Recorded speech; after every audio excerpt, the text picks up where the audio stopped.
welcome to another episode of Mojave River Valley News. We're out here in Apple Valley at the Apple Valley Chamber of Commerce, which is part of the High Desert, the Greater High Desert Chamber of Commerce. And they graciously allowed us to use their facility this year. We're going ahead and we're going to interview many candidates across the entire Mojave River Valley. Some are in here that we've done our best to try to get a hold of everybody we can.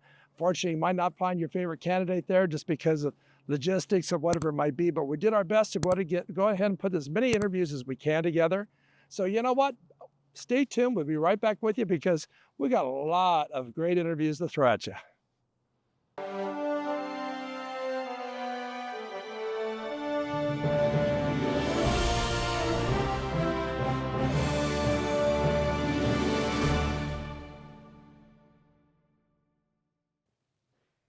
I got another candidate for you today. This is Maria Gomez. Maria has been sitting on the Hesperia School Board for the last 4 years, and she's running for area number 1. So it'll be interesting what Maria brings forward. It says, hey, this is why I want to run for the next 4 years.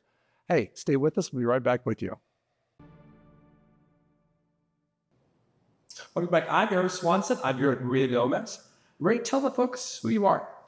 Hello, everyone. My name is Maria Gomez. I'm the resident of the High Desert for the last 20 years. And currently, I'm an incumbent in Hesperia Unified School Board District, the single mother of 2 who attend in Hesperia Unified School District. So let's get into some deep details. Now, you've been on the board here now since 4 years.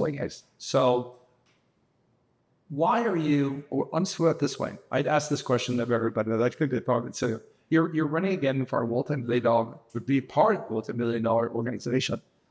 Why is the next 4 years important for you to be part of the organization? Well, being that I'm on it, or was on that, still currently on it, I learned quite a bit about how the school district works, and it's a very interesting ordeal. And I've also been part in my past with education. I've been involved in education for over 20 years.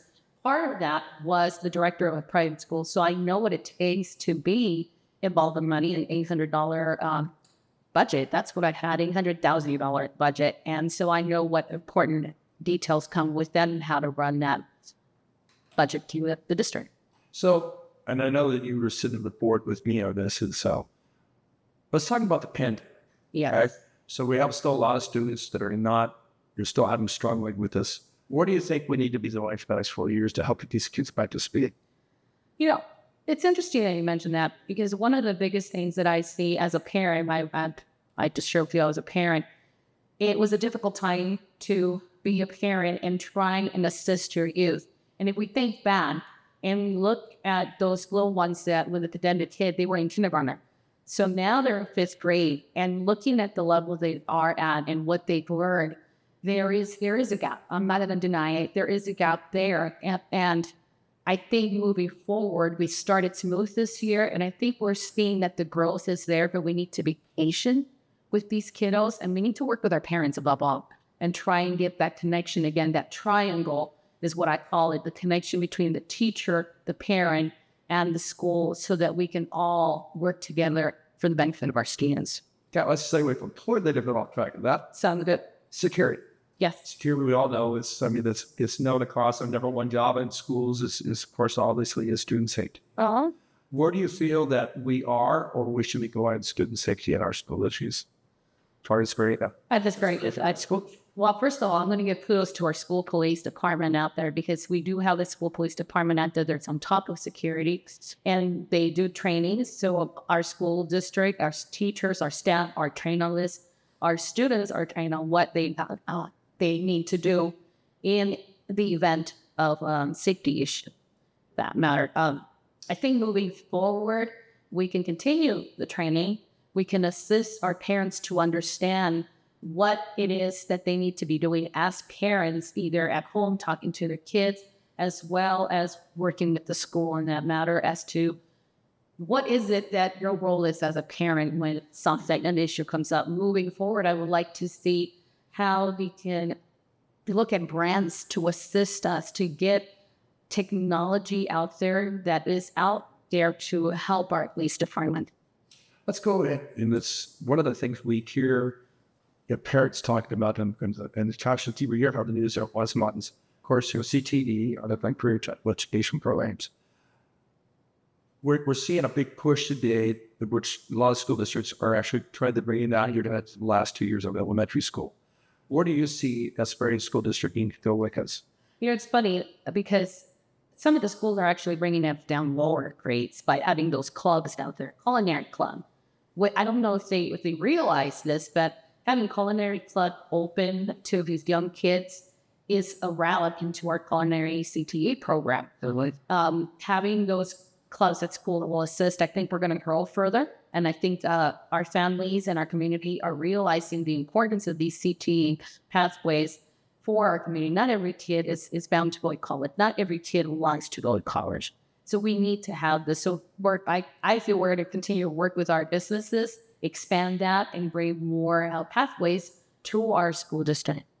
So I'm going to kind of shift it off again here. I'm bouncing all over the place here. Let's talk about artificial intelligence, AI.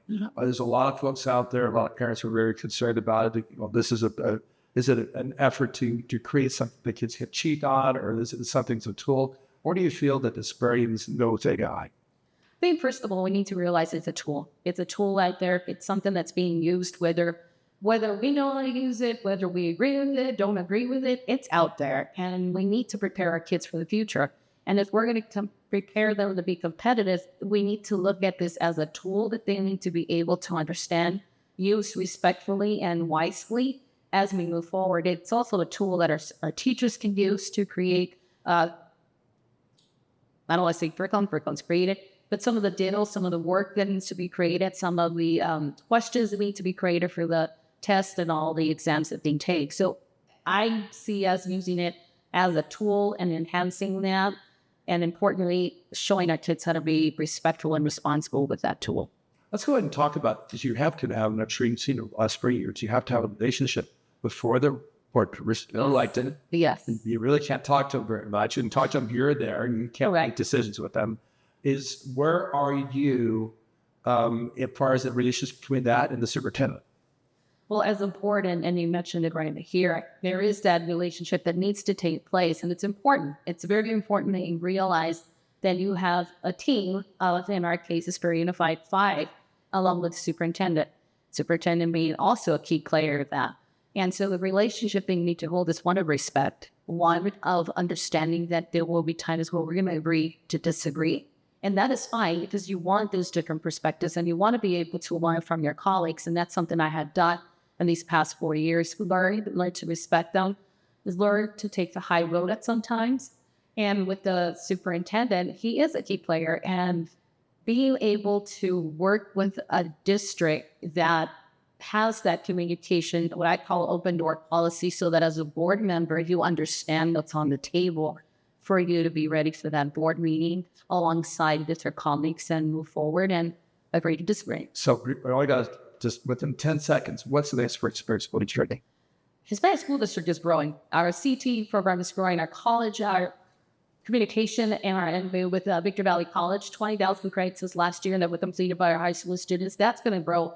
I see lots of potential for our students to continue to grow and have different pathways for post-secondary school.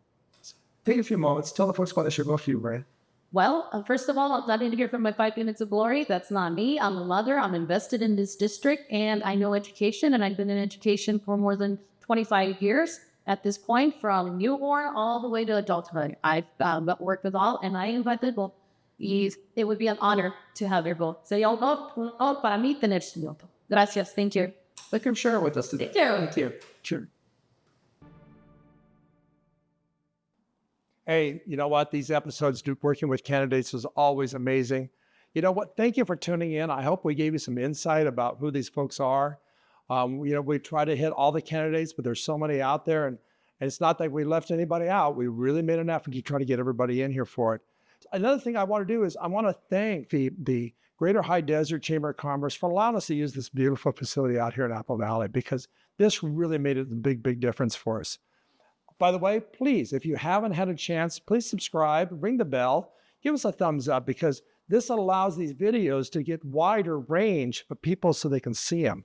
The more the people that are involved with it, the more people to see this, the more people can help make the decisions. Hey, on behalf of myself, Eric Swanson, my technicians, and And all the candidates, I want to thank you very much for tuning in this time, because you know what? This is a major thing. This is a big thing. We'll be voting this November 5th here. And these candidates are the ones we got to kind of keep an eye on and see which ones are going to be best for us. Stay tuned. We have more episodes coming, and you'll look for all these different candidate videos out there. There's a bunch of them. See you soon.